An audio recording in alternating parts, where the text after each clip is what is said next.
Wezareta Teknoloji û Pîşesazî ya Tirkiyeyê eşkere kir ku dê li 13 bajarên Tirkiyeyê 16 herêmên mega pîşesaziyê ava bikin.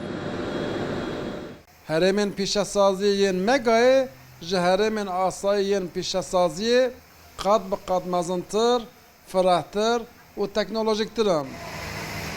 Biryara avakirina van herêman weke plana masterê di Rojnameya Fermî ya Tirkiyeyê de belav bû.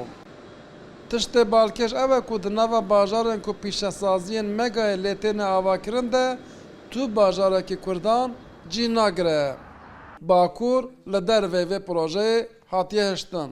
Bu bölge için çok önemli bir Ev dezavantaj. proje dêj bo herêmê dezavantajeke mezin bîne. Hem pîşesaz û karsaz û hem jî ciwanên herêma me dêj vir bar bikin. Bi vê projeyê nüfusa ciwana herêma me ku di çandiniyê de gelekî serkeftiye dê koçberî Anatolya navîn bikin.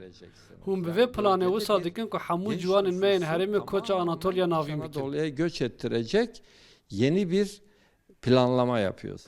Li gorî rêveberên karsazan ev proje li hemberî bajarên Kurdan neheqiyeke mezin e. Qet nebe diviya di vê projeyê de hin bajarên Kurdan jî cî bigirta. Adı geçen illere de hani baktığımızda Dema amberê xwe didin potansiyela wan bajaran û ya herêma me em ji xwe nikarin bidin berhev jî.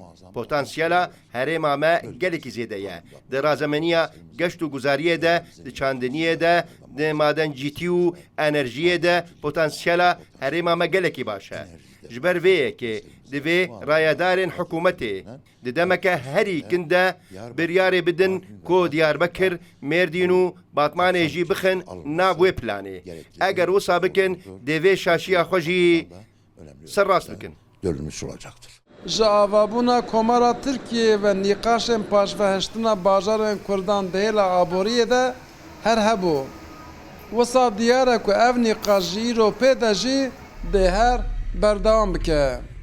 Maşallah dekak, Rûdaw, Amed.